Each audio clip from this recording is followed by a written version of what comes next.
Balik lagi di channel YouTube aku, Angki Ayuni. Buat kalian yang baru gabung, perkenalin nama aku Angki Ayuni.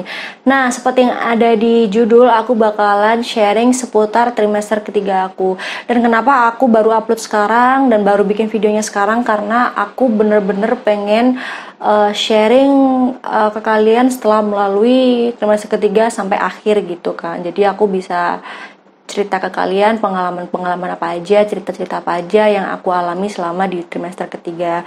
Nah, aku juga bakal bikin video selanjutnya tentang lahiran aku. Jadi aku lahiran sesar dan kenapa aku bisa lahiran sesar. Nanti aku bakal ceritain di situ dan masa-masa penyembuhan aku dan tips-tips penyembuhan aku selama masa sesar. Aku bakal sharing di video selanjutnya setelah ini. Nah, seperti biasa aku udah catat selama masa trimester ketiga. Ini catatan yang udah lama banget. Jadi selama yang aku alamin, aku selalu catat di sini supaya aku bisa sharing ke kalian. Nah, di bulan ke-7 di minggu ke-25 sampai 28 untuk pola makannya aku udah mulai stabil. Aku bisa makan apapun yang aku mau, yang ada di meja makan udah bisa aku makan semuanya. Jadi udah nggak mulai seperti di trimester pertama susah, udah enggak. Tapi tetap aku belum bisa makan namanya sayur bening atau sayur bayam. Nggak tahu kenapa padahal aku suka banget sayur bayam. Tapi sampai melahirkan aku tetap nggak suka. Tapi setelah melahirkan udah keluar anak aku. Jadi aku udah mulai suka lagi gitu. Nah, terus yang kedua untuk menjaga berat badannya. Tugasnya itu di bulan ke-7 ini aku hanya menjaga berat badan aku. Kenapa? Karena kalau misalkan aku terlalu berlebihan berat badannya itu juga berbahaya. Dan kalau misalkan kurang dari berat badannya itu juga berbahaya. Nah, gimana sih cara kita untuk mengetahui bahwa berat badan kita itu stabil atau enggak? Aku punya di video ini ini adalah 3 aplikasi yang selama aku hamil itu aku pakai. Jadi salah satu di aplikasi itu aku bener-bener menjaga berat badan aku di salah satu aplikasi itu. Jadi kalau misalkan berat badan aku terlalu berlebihan atau misalkan kurang, itu bakal dikasih tahu dan bakal dikasih tips-tipsnya gitu. Jadi tugas aku sampai di bulan ke-9 hanya menjaga berat badan gitu teman-teman. Dan karena jenis kelamin baby aku udah kelihatan, jadi aku mulai menyicil barang-barang keperluan baby newborn. Jadi aku mulai beli sedikit demi sedikit, nggak langsung karena kalau langsung mungkin biayanya jauh lebih mahal ya. Jadinya aku per bulan beli baju gitu, menyicil demi sedikit supaya nggak terlalu memberatkan aku dengan suami gitu. Nah, seperti yang ada di video aku juga, selama aku beli baju dan sebagainya itu perlengkapan baby newborn. Di videonya ini perlengkapan baby newborn untuk kalian yang misalkan bingung mau beli apa gitu, kalian bisa lihat di video aku ini ya. Nah, terus untuk tidurnya pun udah mulai agak sulit tapi masih bisa tidur. Jadi sebelum-belumnya aku masih bisa tidur kemana-mana, ke samping, ke kanan atau terlentang. Ini udah mulai nggak bisa karena perutnya udah mulai agak gede ya. Jadi perut aku tuh nggak terlalu besar hamil aku gitu kan. Sampai 9 bulan pun juga nggak terlalu besar. Jadi kalau orang lihat itu dikira kalau 9 bulan itu masih usia 7 bulan. Padahal itu udah 9 bulan gitu loh. Ya seperti itulah. Dan masih bisa tidur gitu di bulan ke-7 dan masuki bulan ke-8 di usia kehamilan ke-29 sampai 32 minggu. Untuk yang pertama tidur itu bener-bener udah mulai susah dan hawanya pun semakin panas, gampang keringetan. Apapun yang bajunya aku pakai itu jadi mulai risih, udah mulai nggak nyaman dan keringat aku bener-bener kayak air terjun. Gak tahu kenapa kayak gitu. Dan aduh, duduk dikit keringetan, terus berdiri dikit keringetan. Jadi tuh hawanya tuh panasnya minta ampun. Tapi memang seperti orang-orang bilang gitu kan ya, aku juga tanya ke teman-teman aku yang udah melahirkan gitu kan ya, memang seperti itu kalau udah hamil tua gitu. Jadi hawanya mulai panas gitu. Tapi tetap aku nikmatin gitu meskipun agak gak nyaman gitu. Bukan agak sih, gak nyaman banget gitu. Nah, aku juga udah mulai senam hamil secara rutin, mulai dari online sampai ke kelas hamil. Jadi, aku ikut kelas hamil pun itu memang ada tujuannya. Kalian pasti juga tahu kalau kelas hamil itu, senam hamil itu pasti tujuannya banyak banget. Ada yang untuk supaya babynya itu sudah turun ke supaya gampang turun ke panggul, untuk melahirkannya pun supaya nggak sakit kalau waktu lahiran normal. Jadi banyak banget macamnya gitu kan ya. Terus abis itu aku badannya jadi enteng kalau misalkan melakukan kegiatan-kegiatan itu. Jadi selama hamil ini aku jarang banget, badan aku cuape banget tuh, jarang banget, karena mungkin karena aku ada kegiatan kayak kerja, terus ngurusin bisnis dan sebagainya, jadi nggak terlalu berat di kehamilan ini, alhamdulillah gitu kan. Terus abis itu, nah ini nih yang jadi masalah gitu kan, jadi cerita yang menyedihkan, ya iya, pengalamanku untuk kehamilan besok misalkan aku hamil lagi, ini juga pengalaman yang bagus banget gitu kan. Jadi aku di bulan ke-8 ini aku opname teman-teman, aku opname selama 5 hari di rumah sakit pelengkap. Itu kenapa aku bisa opname?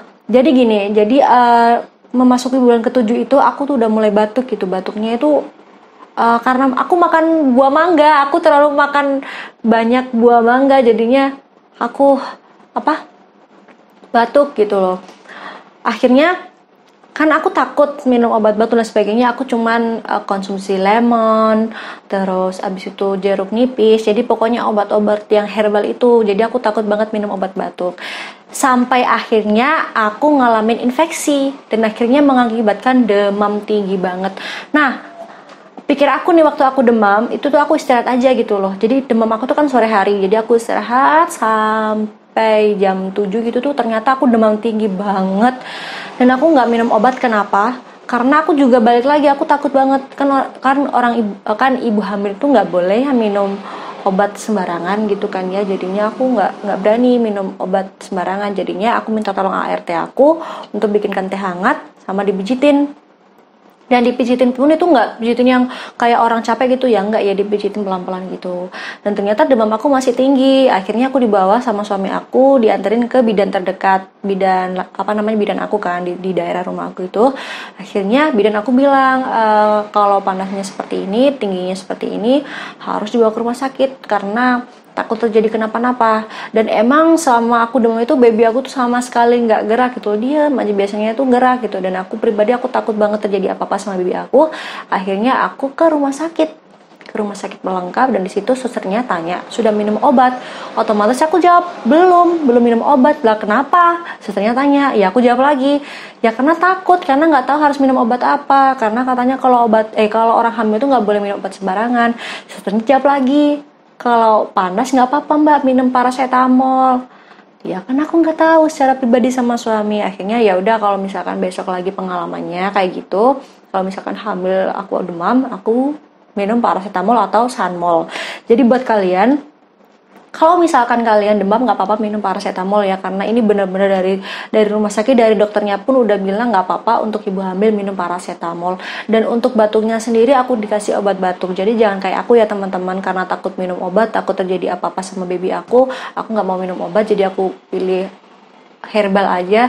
Jangan kayak aku ya teman-teman, kalau bisa kalian mending kalau udah mulai batuk gitu kan 1 minggu, kalian langsung ke dokter aja gitu teman-teman, supaya dikasih resep obat batuk gitu. Nah, setelah itu aku memasuki bulan ke-9. Nah, bulan ke-9 ini aku udah mulai rutin memakai hand body lotion sama bio oil. Kan seperti yang aku bilang itu, aku punya 5 barang wajib selama masa kehamilan, ada di sini videonya. Itu bener-bener ngefek banget teman-teman. Kalau kalian pengen, setidaknya nggak kepengen punya straight match. Jadi aku bener-bener nggak ada straight match teman-teman. Alhamdulillah gitu kan ya, nggak ada straight match. Jadi aku cuman mengandalkan bio oil sama body lotion aku gitu. Jadi setelah mandi aku pakein, terus meskipun aku nggak ngapa-ngapain aku juga tetap pakein. Pokoknya di area-area yang selalu muncul straight match gitu, biasanya di pinggang atau di bawah di perut gitu, bawah perut itu tuh biasanya ada straight match. Jadi kalau bisa ya semua aja olasin di daerah perut itu nggak apa-apa. Dan paha-paha ya biasanya tuh nggak hanya di perut, tapi di paha juga. Teman-teman aku juga ada yang keluar straight match gitu. Jadi usahakan rajin-rajin pakai bio oil atau hand body lotion. Nah, alhamdulillah juga aku selama kehamilan aku nggak mengalami kaki bengkak ya. Alhamdulillah, jadi aku lancar-lancar aja untuk jalannya dan lain sebagainya. Terus juga rajin-rajin banget di usia ini aku setiap minggu sekali harus cek ke dokter, dan ternyata aku ada beberapa masalah di kehamilan aku yang mengakibatkan aku harus operasi sesar gitu teman-teman. Nah, akhirnya dokter aku memberikan saran ini harus segera dilahirkan untuk babynya. Jadinya aku bukan bener-bener takut sama suami aku, jadinya aku memutuskan untuk ya udah nggak apa-apa deh sesar demi kebaikan kita berdua sama babynya gitu kan ya. Jadinya aku tanggal 23 Januari 2020 baby aku lahir, alhamdulillah, dengan ya operasi sesar gitu kan. Nanti aku bakal cerita lagi di video selanjutnya gitu teman-teman. Nah, terima kasih ya buat teman-teman yang udah nyimak video aku, sharing aku seputar trimester ketiga ini. Buat teman-teman juga kalau bisa diambil hikmahnya ya, terus diambil manfaatnya dari video aku ini gitu, jangan sampai terulang di kalian gitu kan ya. Jadi dibuat pembelajaran buat kalian semua. Dan semoga video kali ini bermanfaat untuk kalian, dan jangan lupa untuk lihat video-video aku di playlist yaitu tentang kehamilan aku. Kalau kalian misalkan penasaran ya, barangkali kalian bisa lihat di playlistnya. Dan sampai jumpa di sharing-sharing selanjutnya dari aku ya. Terima kasih teman-teman. Sampai jumpa.